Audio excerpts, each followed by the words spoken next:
Hello everyone, welcome to Aditi's blog. आज चाहिँ हामी एन्टर लेक मार्केट जाँदैछौँ। त्यसैले हामी चाहिँ अहिले मार्केटतिर प्रस्थान गऱ्यौँ। एन्टर लेक मार्केट चाहिँ त्यहाँ यो चाहिँ आइतबार र शनिबार लाग्छ। अनि हामी त्यहाँ सामान किन्न गइरहेको छौँ। चाहिँ ट्राम यता चाहिँ ट्रामहरू आइरहेको छ, आइरहेको छ। त्यही भएर मेरो आवाज चाहिँ सुन्ने छैन होला। ट्राम छ अनि त्यहाँ बच्चाहरू खेलिरहेका छन्। हामी चाहिँ जाँदैछौँ। मेरो मम्मी बाबा हुनुहुन्छ, त्यहाँ भाइ छ मेरो खेलिरहेको। ल हामी चाहिँ जाँदैछौँ मार्केटतिर।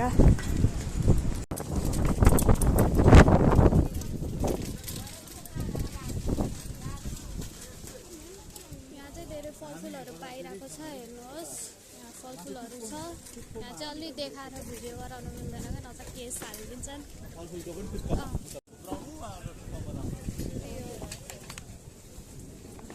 फलफुलहरू यहाँ चाहिँ जम्मा 2 युरोको रहेछ, 275 को किलोको हिसाबले। र यता सुन्तला भयो। अनि उता चाहिँ यहाँ सामान जति निकाल्नु मन छ निकाल्यो। अनि त्यसपछि उता गएर चाहिँ आफैले पैसा दिनुपर्छ। यहाँ यसरी फलफुल, यहाँ ठाउँमा चाहिँ यसरी फलफुल राख्छन् चाख्नको लागि। अङ्गुर भयो, चाख्दैन हामी।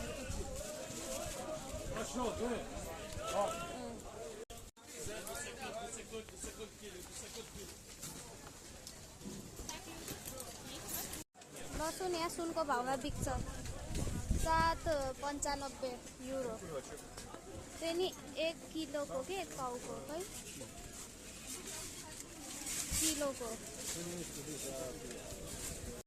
यहाँ चाहिँ बजारहरू छ, यस्तो छ होइन। यहाँ फ्रेन्चमा चाहिँ बजारलाई मार्से भनिन्छ।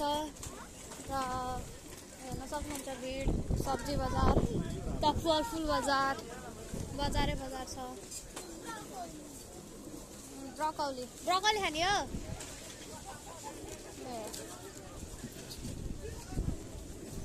यो चाहिँ 1.95 को रहेछ यो भान्टा। सामान किनिसक्यौँ र अब यसको बिक्री गर्ने पालो आयो।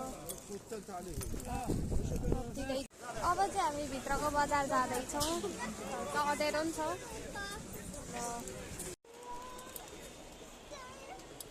यहाँ अलिक भिड छैन, सबै राम्रो देखिरहेछ। जुत्ताहरू हेर्नु।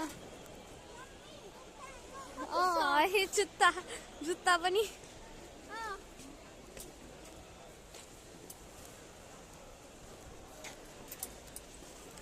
कपडाहरू, कार्पेटहरू सबै पाइन्छ यहाँ। हेर्नु ज्वेलरिजहरू, यहाँ ज्वेलरिजहरू नि पाइन्छ।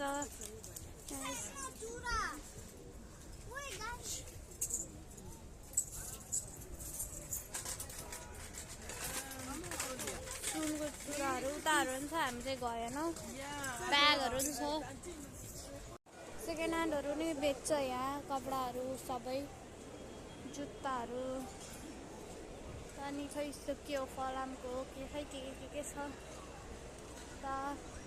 सिरानी, डस्ना सामानहरू, यो राइस कुकरहरू पनि छ। धेरै जस्तो चाहिँ सेकेन्ड ह्यान्ड हुन्छ यहाँ। जुत्ताहरू। उहाँ हेर्नु, हाम्रो नेपालको संस्कृतिहरू देखाइरहेको छ। नेपालको कि कहाँको संस्कृति भयो त्यो पिक्चर।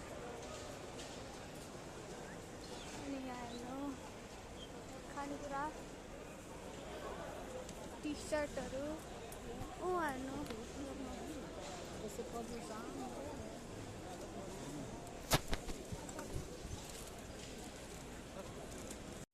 गाइस, म भर्खरै बजारबाट आएको। कपडा सपडा फेलेर बसिरहेको छु, कपाल सपाल पाटेर। बजार चाहिँ एकदमै रमाइलो थियो र मलाई रमाइलो नै लाग्यो। सबैभन्दा मन परेको भनेको बजारमा चाहिँ भेज र नन भेजलाई चाहिँ अलग अलग गराइएको थियो। अरू अब यो त मेरो फर्स्ट ब्लग थियो। त्यसैले हजुरलाई मेरो भ्लग मन पर्यो भने चाहिँ लाइक, सेयर र सब्स्क्राइब गरिदिन अनुरोध गर्दछु। ल फेरि भेट्नेछौँ हामी, बाई।